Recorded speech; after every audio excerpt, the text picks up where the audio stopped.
The unsayable in Britain's general election campaign is this. The causes of the Manchester atrocity, in which 22 mostly young people were murdered by a jihadist, are being suppressed to protect the secrets of British foreign policy.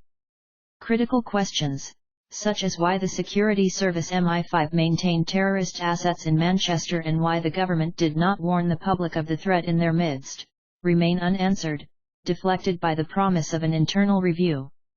The alleged suicide bomber, Salman Abedi, was part of an extremist group, the Libyan Islamic Fighting Group, that thrived in Manchester and was cultivated and used by MI5 for more than 20 years. The LIFG is proscribed by Britain as a terrorist organization which seeks a hardline Islamic State in Libya and is part of the wider global Islamist extremist movement, as inspired by Al-Qaeda. The smoking gun is that when Theresa May was Home Secretary, LIFG jihadists were allowed to travel unhindered across Europe and encouraged to engage in battle, first to remove Muammar Gaddafi in Libya, then to join Al-Qaeda-affiliated groups in Syria. Last year, the FBI reportedly placed Abedi on a terrorist watch list and warned MI5 that his group was looking for a political target in Britain.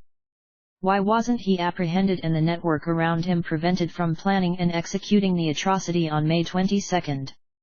These questions arise because of an FBI leak that demolished the lone wolf spin in the wake of the May 22 attack, thus, the panicky, uncharacteristic outrage directed at Washington from London and Donald Trump's apology. The Manchester atrocity lifts the rock of British foreign policy to reveal its Faustian alliance with extreme Islam, especially the sect known as Wahhabism or Salafism, whose principal custodian and banker is the oil kingdom of Saudi Arabia, Britain's biggest weapons customer. This imperial marriage reaches back to the Second World War and the early days of the Muslim Brotherhood in Egypt. The aim of British policy was to stop Pan-Arabism, Arab states developing a modern secularism, asserting their independence from the imperial West and controlling their resources. The creation of a rapacious Israel was meant to expedite this. Pan-Arabism has since been crushed, the goal now is division and conquest. In 2011, according to Middle East Eye, the LIFG in Manchester were known as the Manchester Boys. Implacably opposed to Muammar Gaddafi, they were considered high risk and a number were under Home Office control orders, house arrest, when anti-Gaddafi demonstrations broke out in Libya, a country forged from myriad tribal enmities. Suddenly the control orders were lifted. I was allowed to go, no questions asked, said one LIFG member. MI5 returned their passports and counter-terrorism police at Heathrow Airport were told to let them board their flights.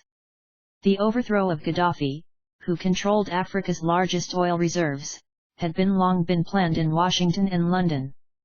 According to French intelligence, the LIFG made several assassination attempts on Gaddafi in the 1990s, bankrolled by British intelligence. In March 2011, France, Britain and the US seized the opportunity of a humanitarian intervention and attacked Libya. They were joined by NATO under cover of a UN resolution to protect civilians. Last September, a House of Commons Foreign Affairs Select Committee inquiry concluded that then Prime Minister David Cameron had taken the country to war against Gaddafi on a series of erroneous assumptions and that the attack had led to the rise of Islamic State in North Africa. The Commons Committee quoted what it called Barack Obama's pithy description of Cameron's role in Libya as a shit show. In fact, Obama was a leading actor in the shit show, urged on by his warmongering Secretary of State, Hillary Clinton, and a media accusing Gaddafi of planning genocide against his own people. We knew that if we waited one more day, said Obama, Benghazi, a city the size of Charlotte, could suffer a massacre that would have reverberated across the region and stained the conscience of the world. The massacre story was fabricated by Salafist militias facing defeat by Libyan government forces. They told Reuters there would be a real bloodbath, a massacre like we saw in Rwanda. The Commons Committee reported, the proposition that Muammar Gaddafi would have ordered the massacre of civilians in Benghazi was not supported by the available evidence. Britain, France, and the United States effectively destroyed Libya as a modern state. According to its own records, NATO launched 9,700 strike sorties, of which more than a third hit civilian targets. They included fragmentation bombs and missiles with uranium warheads. The cities of Misrata and Sirte were carpet-bombed. UNICEF, the UN Children's Organization, reported a high proportion of the children killed were under the age of 10. More than giving rise to Islamic State, ISIS had already taken root in the ruins of Iraq following the Blair and Bush invasion in 2003.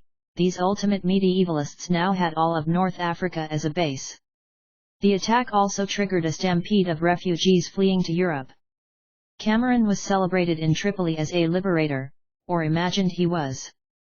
The crowds cheering him included those secretly supplied and trained by Britain's SAS and inspired by Islamic State, such as the Manchester Boys. To the Americans and British, Gaddafi's true crime was his iconoclastic independence and his plan to abandon the petrodollar, a pillar of American imperial power. He had audaciously planned to underwrite a common African currency backed by gold, establish an all-Africa bank and promote economic union among poor countries with prized resources. Whether or not this would have happened, the very notion was intolerable to the US as it prepared to enter Africa and bribe African governments with military partnerships. The fallen dictator fled for his life. A Royal Air Force plane spotted his convoy, and in the rubble of Sirte, he was sodomized with a knife by a fanatic described in the news as a rebel. Having plundered Libya's $30 billion arsenal, the rebels advanced south, terrorizing towns and villages. Crossing into sub-Saharan Mali, they destroyed that country's fragile stability. The ever-eager French sent planes and troops to their former colony to fight Al-Qaeda, or the menace they had helped create. On October 14, 2011, President Obama announced he was sending Special Forces troops to Uganda to join the civil war there. In the next few months, U.S. combat troops were sent to South Sudan, Congo, and the Central African Republic. With Libya secured, an American invasion of the African continent was underway, largely unreported. In London, one of the world's biggest arms fairs was staged by the British government. The buzz in the stands was the demonstration effect in Libya. The London Chamber of Commerce and Industry held a preview entitled Middle East, a vast market for UK defence and security companies. The host was the Royal Bank of Scotland, a major investor in cluster bombs, which were used extensively against civilian targets in Libya. The blurb for the bank's arms party lauded the unprecedented opportunities for UK defence and security companies. Last month, Prime Minister Theresa May was in Saudi Arabia, selling more of the £3 billion worth of British arms which the Saudis have used against Yemen. Based in control rooms in Riyadh, British military advisors assist the Saudi bombing raids, which have killed more than 10,000 civilians. There are now clear signs of famine. A Yemeni child dies every 10 minutes from preventable disease, says UNICEF. The Manchester atrocity on May 22 was the product of such unrelenting state violence in faraway places, much of it British-sponsored. The lives and names of the victims are almost never known to us.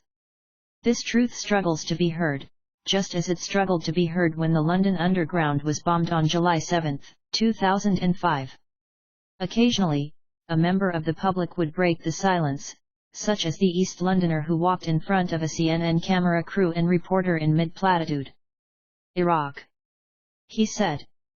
We invaded Iraq. What did we expect? Go on, say it. At a large media gathering I attended, many of the important guests uttered Iraq and Blair as a kind of catharsis for that which they dared not say professionally and publicly. Yet, before he invaded Iraq, Blair was warned by the Joint Intelligence Committee that the threat from Al-Qaeda will increase at the onset of any military action against Iraq. The worldwide threat from other Islamist terrorist groups and individuals will increase significantly. Just as Blair brought home to Britain the violence of his and George W. Bush's blood-soaked shit show, so David Cameron, supported by Theresa May, compounded his crime in Libya and its horrific aftermath, including those killed and maimed in Manchester Arena on May 22. The spin is back, not surprisingly. Salman Abedi acted alone. He was a petty criminal, no more. The extensive network revealed last week by the American League has vanished. But the questions have not. Why was Abedi able to travel freely through Europe to Libya and back to Manchester only days before he committed his terrible crime? Was Theresa May told by MI5 that the FBI had tracked him as part of an Islamic cell planning to attack a political target in Britain? In the current election campaign, the Labour leader Jeremy Corbyn has made a guarded reference to a war on terror that has failed. As he knows, it was never a war on terror but a war of conquest and subjugation. Palestine, Afghanistan, Iraq, Libya, Syria. Iran is said to be next. Before there is another Manchester, who will have the courage to say that?